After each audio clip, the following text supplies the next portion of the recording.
Motoring.com.au is big fans of the third generation Porsche Cayenne, but there's something the German car maker hasn't been offering Australian buyers, and that's the diesel. That's because they haven't quite got round to making one yet. Something about an emissions scandal. But until the diesel does arrive, we'll have the choice of this car beside me, the e-hybrid. So why should we consider one of these over conventional diesel SUV? Well, the Cayenne e-hybrid has a plug-in capability and a pure electric range of 44 kilometres. But more important than that, this thing combined produces 340 kilowatts and 700 newton meters of torque. So it's really quite quick. I'm talking 0 to 100 kilometres in just 5 seconds, and it tops out at 253 kilometres per hour. Less of all this talking, let's have a drive and see what it's like on the open road.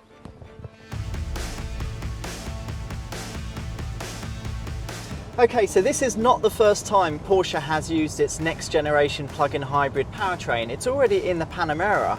And just to recap, it combines a 3-litre V6 turbo that produces around 250 kilowatts with an electric motor that produces around 100 kilowatts and 400 newton meters of torque. And that's the crucial number because this thing is dominated by that electric motor, especially off the mark. This thing's really quick. And when you want to make that overtake, there's plenty of power. Perhaps the best thing beside the conventional diesel is it's quiet as well. It's so much quieter. And it sounds better than a diesel every day of the week. Some other nifty technology for the Cayenne e-hybrid is this car comes with Porsche's 4-wheel steering, which makes it really nimble around town. It also comes with active ride cancellation, so we're just in a little corner here, and it does stabilise the body a little bit. Interestingly, it does that without the 48-volt electronics. Porsche have developed a neater, simpler way of doing things that saves weight. Speaking of weight though, this thing is still seriously heavy. This thing weighs around 2.3 tons, and it really does feel it in some of these bends.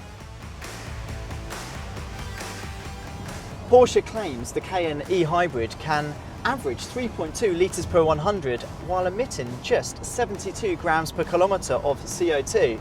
That's seriously impressive, but I don't know if you'll ever get anywhere near that once you're out of the city.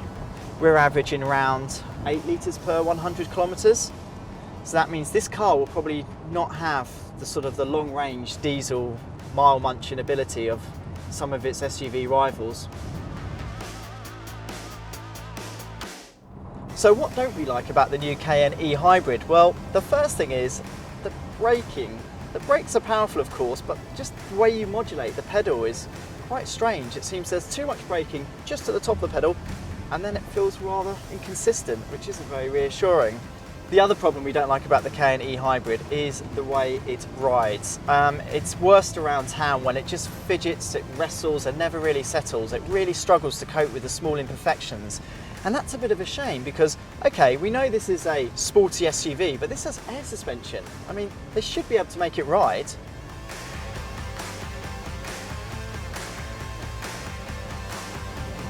Now, earlier I posed a question, is the Porsche Cayenne e-hybrid really an alternative to a luxury diesel-powered SUV?